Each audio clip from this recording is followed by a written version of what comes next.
And so I jumped into a coaching program of a podcaster that had a massive podcast in the world. And so I trusted that maybe he's not going to help me with the podcast, but he's doing what I want to do. And so that led me into a coaching program of becoming a coach.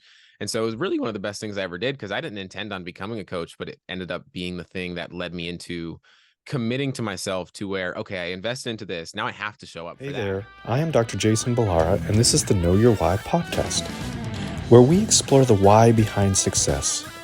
Every week, I meet with real estate investors, veterinary entrepreneurs, mindset coaches, authors, and fitness professionals to uncover their why and how it drives them on the winding road to success. What is your why? Hi everyone, I'm Jason Ballara, and this is the Know Your Why podcast. Today I'm here with James Brackin.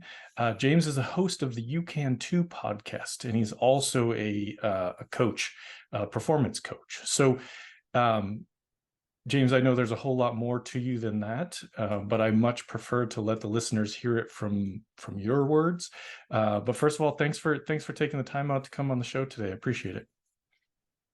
Yeah, man, I appreciate you having me on. I'm excited to chat and provide some value to your audience, man. Thank you. Awesome. So why don't you tell us your story? Tell us your background. Tell us kind of what got you into podcasting and coaching and all of that, and then we'll take it from there.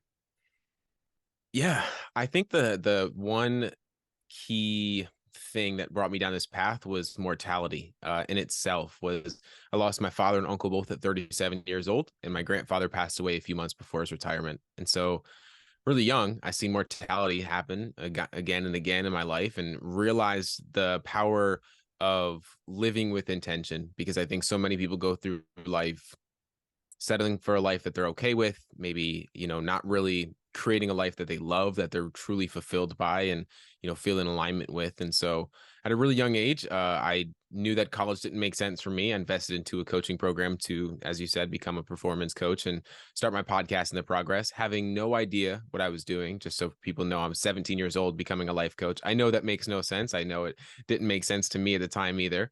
But it was the best thing I ever really did in my life, because it brought me down a path of investing into myself, seeing the power of investing into yourself, and then also being able to really see the changes that I was seeing in myself from hiring a coach, that I could do that for other people, and really inspired me. And at the core of it was asking really tough questions, and that comes down to the podcast as well. And so just a really curious person about how life works, how we work in life, how we can become better humans and support more people, and ultimately just help other people in their life just become a better version of themselves, and in the process of that, help other people. So all around, just trying to help people live with more intention so that they don't get to the end of their life with regret, as I feel so many people do.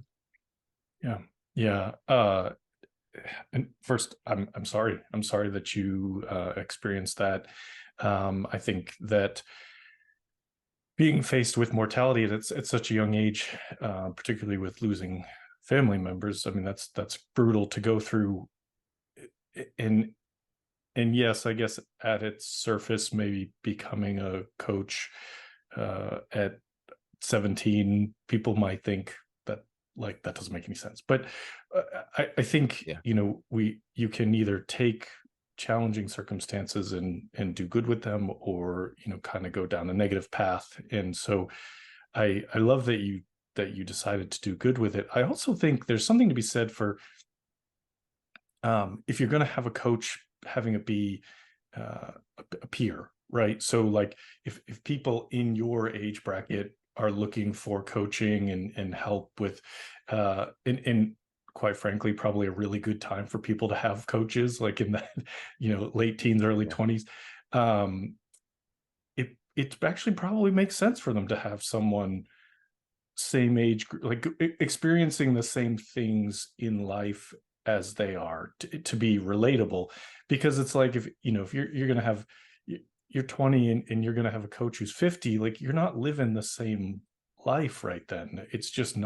just not applicable. So I think that's actually a, a cool thing to have that essentially available to younger people. I think it's not something that a lot of people look at. We don't think about our mortality when we're that young. Mostly, we don't think about coaching and the benefits it can provide from us, at that age, until, like usually it's not till you're older, something's gone wrong, something bad has happened, and you're like, how am I supposed to get through this?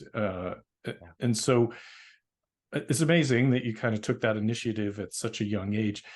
Tell me a little bit about the process. Kind of you obviously you went through a tragedy as you were going to become a coach. Like, how did you build that up? How did you, you started a podcast. Tell us a little bit about that time. Yeah.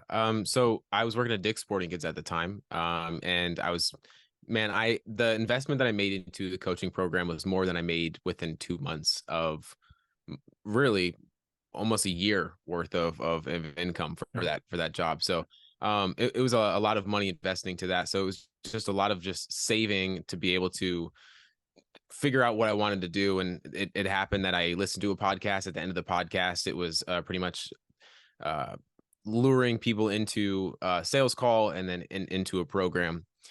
Had no idea again what I was doing, but I knew that it felt in alignment with me. I got sold like crazy and I jumped into it. And one thing I want to press on is, as much as being younger, I'm not able to, I guess, resonate to such an extent of the older people. Usually my clients are older than me. Well, pretty much every client that I've had is older than me. I've worked with people that are 43 to 30 to 21 to 25, all things in between. So I think my perspective in itself can provide a perspective for people that are even older as well. So I will say that. But I think for me, that's what it was I was working a job, and I knew that no matter what I did, and this always made sense to me, was college never made sense, because no matter what I do, I'm going to make an hourly wage. And no matter what I do, I can't do anything to increase that. So that never made sense to me. So college never made sense.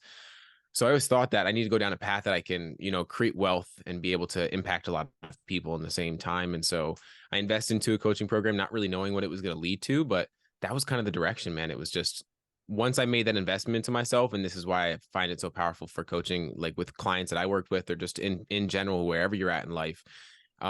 It's so powerful to do that, because you start to see yourself through a different lens, because you invest into yourself. And we really underestimate how much we can make a change in our life, and within 6 months, even if we just fully commit ourselves to the change that we want to make, instead of, continuously letting ourselves out the hook and getting in our own way. Yeah. Yeah, absolutely. I think it wasn't, and I wasn't meaning to say that you couldn't coach older people, but I do think having that resource for younger folks is really valuable. And so you started, what came first? The podcast, the coaching, kind of, were they simultaneous thing? How do those tie in together? Yeah, I would say the coaching started. So at my core, I always knew I wanted to start a podcast. Realistically, that was the reason I jumped into the coaching program. I didn't even know what a coach was when I jumped into the coaching program. I knew I wanted to help people, and I knew I was curious, and I knew I wanted to ask questions. Yeah. And so I jumped into a coaching program of a podcaster that had a massive podcast in the world. And so I trusted that maybe he's not going to help me with the podcast, but he's doing what I want to do. And so that led me into a coaching program of becoming a coach. And so it was really one of the best things I ever did, because I didn't intend on becoming a coach, but it ended up being the thing that led me into committing to myself to where, okay, I invested into this. Now I have to show up for that. Well, the only thing that was holding me back from starting my podcast was fear of other people's opinions. So if I just invested into myself to become a coach, I think starting a podcast is a lot easier than becoming a coach. So they kind of started simultaneously, for sure. Yeah. Awesome. And, you've had a lot of success with the podcast and growth, and that's fantastic. What do you feel like they tie together in the sense, with your podcast? Are you trying to sort of coach, put some coaching, generalized out there in the world? How do you tie them together? Maybe you don't. Maybe the podcast is just, here's my platform. I want to, send this message, but my coaching is very one-on-one, individualized. How do you approach that, and how do they, sort of tie together? Yeah, I would say that they're definitely individual in itself, because the coachings, I really do one-on-one coaching right now. I find that the most power we can really change is when it's personalized in that way. And I mean, through the podcast, I just like the one-on-one kind of the energy that you can get. I think for the podcast, it's me. I've always thought of in the realm of, I read a lot of books. I've read a lot of books in the past few years, but going through my entire life, I didn't read one book. I took pride in not reading books through high school and all that kind of stuff, because they weren't books that I was getting anything from. And so when I started reading books, like many behind me, I've now spoken with the authors of these books. I always thought it was the coolest thing to, okay, I read a book, I still have questions about what I learned from the book. Let me go meet with the author and actually ask the questions that I would want to know. So it's kind of selfish, but in the same sense, I'm asking a lot of questions that even clients want to know the answer to in itself. And so I'm helping in both ways in that way, but I think that they're both they're in their own island, if that makes sense. Yeah. Yeah. No, I get that. And I think it's funny. You mentioned you took pride in not reading. And I think that's a big, there seems a lot of people in the entrepreneurial world that have a lot of problems with, sort of the traditional schooling system. I have kids, they're in the traditional schooling system. There are good and bad, but I think that the reality is sort of being forced to learn things that aren't applicable to what you have interest in doesn't make a whole lot of sense. And so I completely get it. It's like a individual who feels like they don't like to read. It may be just that they're being forced to read the wrong things, right? Because just reading is such a broad category. There's so much different subject matter at this point in time. There's so many different ways you can actually sort of read, right? You can have written page, you can have audiobook, you can see it on a tablet, whatever. But it's just like to think that, oh, I didn't like reading this specifically prescribed set of books in school means I don't like reading, or that I'm not good at reading, or whatever it is. Like it doesn't make a whole lot of sense. And unfortunately that's a lot of school. And I think there's a reason for it. I think there's a lot of people that maybe don't know what path they want to take, and so being sort of generalized, fine. But I think there needs to be some pathway for people who do know what they want to do. They have started to kind of make up their mind. Don't waste their time on things that aren't especially important to what they're trying to learn, because then they can actually learn more in the areas that they're passionate about. So it's kind of an adjustment that could be made. When you take on a coaching client and you are, kind of, I guess maybe you want to talk about what system you use to coach, or what system you train to coach, and kind of, because we've had a number of different coaches on the podcast, and I think a lot of them come, kind of down the same tree, if you will. And but I think there's, sort of specific techniques and things like that. You don't have to give every bit of your secrets away, but just kind of like, what are you trying to do for people in these coaching clients? Yeah, I would say that at the core is helping people get to the core of why they're getting in their own way, or why they feel stuck, why they feel like they can't make a change. I think for many of us, we are trying to solve the symptoms to our problems instead of actually addressing the problem. And the example that I always use is procrastination, because a lot of us procrastinate a life that we want to live. We procrastinate starting a podcast, maybe building something on the side when our job is not the thing that we really feel in alignment with. And so we use procrastination as the excuse, like, I'm just a procrastinator, I don't feel like it. I'm lazy, whatever the excuse, insert excuse here. But that's not really the problem. Like the procrastination is a symptom to a problem. The actual problem is fear, right? So we have a fear of success, we have a fear of failure or rejection, whatever one that, maybe all three of them resonate. But when we get to the actual core for why we're getting our own way, or and this is why, like you said, the schooling system, it stinks, because we're not even aware of how we're getting in our own way, how our subconscious works, how we work in the world, and how we're just automatically primed to be. And so bringing the awareness in of like where we're getting in our own way to begin with, and then actually implementing the strategies that we need to put into place to actually make a change sustainably, that's really at the core of what I do with clients. Yeah, I think it's great. I think it's certainly, our struggles on the surface are generally, as you said, kind of the symptom, not the actual cause of what's wrong. And so getting down to it and figuring out what really is making you sort of take, these behaviors, and what do you have to do to make changes in your life. I think it just means getting to the root of it. When you're working on things with clients, how do you like to kind of approach that? Is it something that you're like how frequently do you meet with them? Or maybe it's individualized. I don't know if you sort of take a different approach with each client, or how you like to structure things. Yeah, it definitely is individualized. I like to position it in a way that like everyone's at a different place in their life. Every single person I've worked with has been in a different position, in a different job, in a different field, doing something different in a different area of their life, all of that kind of stuff. So it definitely has to be personalized. But for the most part, I usually work with people. We meet once a week for about 6 months is usually the time period that I like to work with people for. Like I said earlier, like we really underestimate how much we can change if we commit ourselves to said goal or to make some certain change within a certain amount of time. And so I find that 6 months is really a sweet spot. I think 3 months, 2 months, it's still just a little too short. We can't really build the space to be vulnerable and open to really address the deep internal fears or core reasons why we're getting our own way. And so that's the beginning, is really clarifying where that fear came from, whether it's childhood trauma or it's something in that regard where we didn't even know it was playing out in our lives. And then we dive into really the strategies and the symptoms and the things that we have to do on a daily basis to actually make the change. So developing in the habits to reinforce the identity of the person that we need to become in order to make the change, and everything in that realm. And then being able to do that for a long enough period of time, 6 months, we think that building a habit is 21 days, but it's really more towards a 70 days amount of time. And so if we can really simplify it and make it sustainable for a long period of time, that's the thing that I care about most. Is, and I say this with every client, is the last thing I want you to do is us for to work together for a certain period of time, and then you end up right where you were before we started working together once we're done working together. So like at the core, that's what I care about most. Yeah, sure.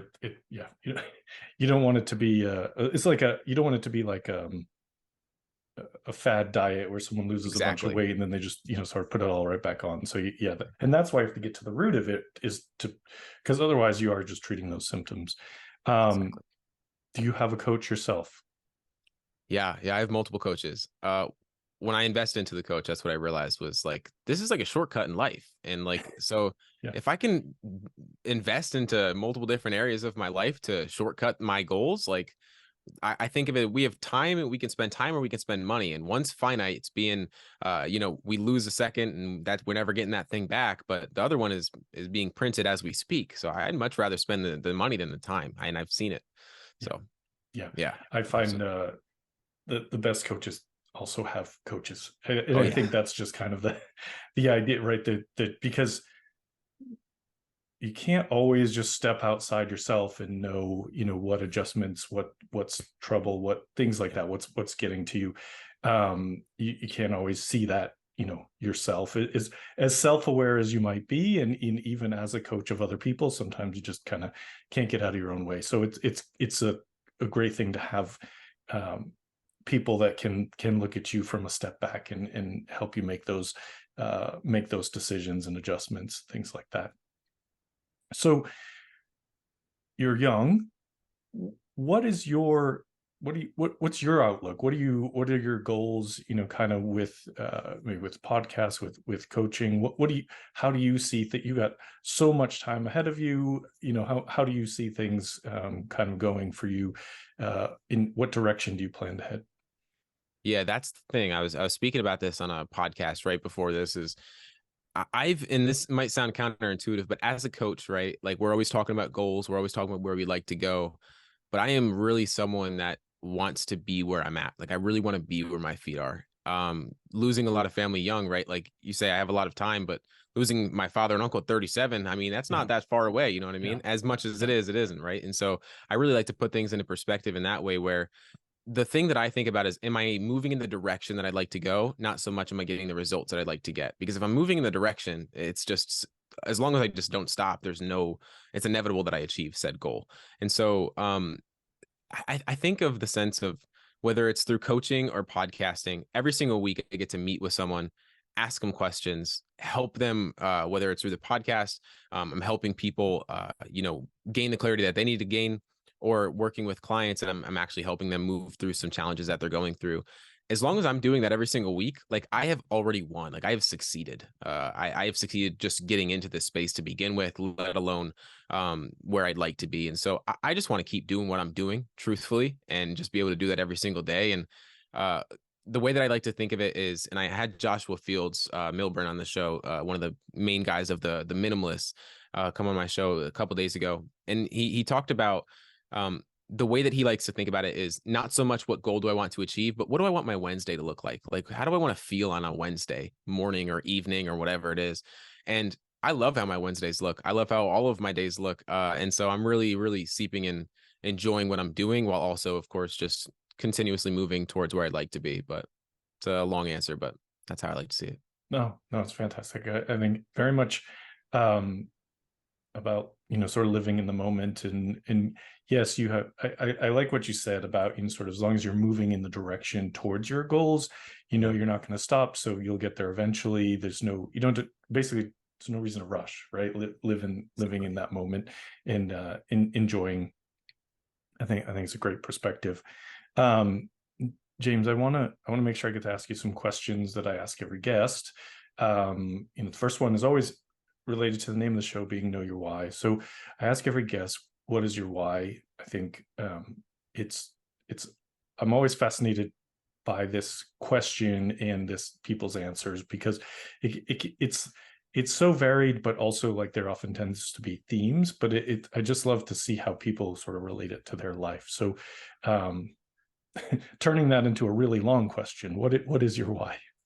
Yeah, no, I love it. I love that question too. I think my why, when it comes down to it, is I think of a lot of what other people are going through in their life. Like, I think of where I was a few years ago, even, and the dramatic amount of change that I've been able to make within just a couple of years. Like, I always like to say, like, I feel like I've lived two lives, and the second one started when I got into this space to begin with, because I've seen myself as a completely different kind of person. And I've just been able to create something I didn't think I was possible, and I'm just getting started. And I think for other people, they have so much within them to create something more for themselves, but they don't believe it's possible. They don't believe they're capable of it. They don't believe it's a possibility. And so my why is to help people unlearn those beliefs about themselves and about the world that maybe they're unconscious of, maybe they are aware of, to be able to let go of the beliefs that hold them back from creating a life that they actually love where they're at now, instead of getting to a point in the future where it's like you said, like, people get to a point where something bad happens in their life to make a change. I want to help people recognize that they don't have to wait until something negative happens to make a positive change. And that's at my core, is just really wanting to help people up level in their life by letting go of what doesn't serve them. Yeah, it's fantastic. In, like, the just that statement of, you want to help people up level before they get to that point where something negative has happened. And it's like, so many people wait till it's crisis point, or some big challenge faces them in life, and then they're like, oh, now I need to make a change. And it's like, it would also just be so much easier to figure it out sooner. Like, really, like, it's just, when you said that, it really struck me, because I'm like, yeah, just imagine if, like, people wait until we're, myself, like, you get in your 40s and you're like, oh, I really want to make a change here. And it's like, well, guess what? If I had been thinking about this 20 years ago, like, it's just a part of me. It's easy. It's like that kind of thing. So I think it's really a great point to just, don't put off thinking about these things, thinking about making these impactful decisions in your life, and using a coach to do it. Tell us something about yourself that isn't common knowledge, special skill, a hobby, something to let listeners know you better. I would say that I've always been told I have an old soul. And I don't know if this is something that's overlooked or any the question that you're asking, but I think I really resonate with people that are much older than me, and I'm just a very deeply curious kind of person. Just always asking questions, always being curious about how the world works, how what beliefs I have about myself and or about the world that don't serve me or are not true, that I see as truth. I think I'm just a really curious person, and I don't know if that answers your question, but that's the first thing that came to me is Yeah. I'm just always asking questions. I think a lot of people need to do more of it. There's no wrong answers. And also, I would say, becoming a coach at deciding to become a coach at 17 is probably a good indicator that you're maybe, I don't know if old soul is the right way to put it, Yeah. but just thinking ahead of the curve for sure. Yeah. Yeah. Um, so when people hear this and they want to reach out to you, what's the best place? Yeah. It will be Instagram at James Brackin IV or YouTube, Apple Podcasts, Spotify, anything like that. You can find the podcast, but Instagram's my place where I'm most live. We'll put those in the show notes.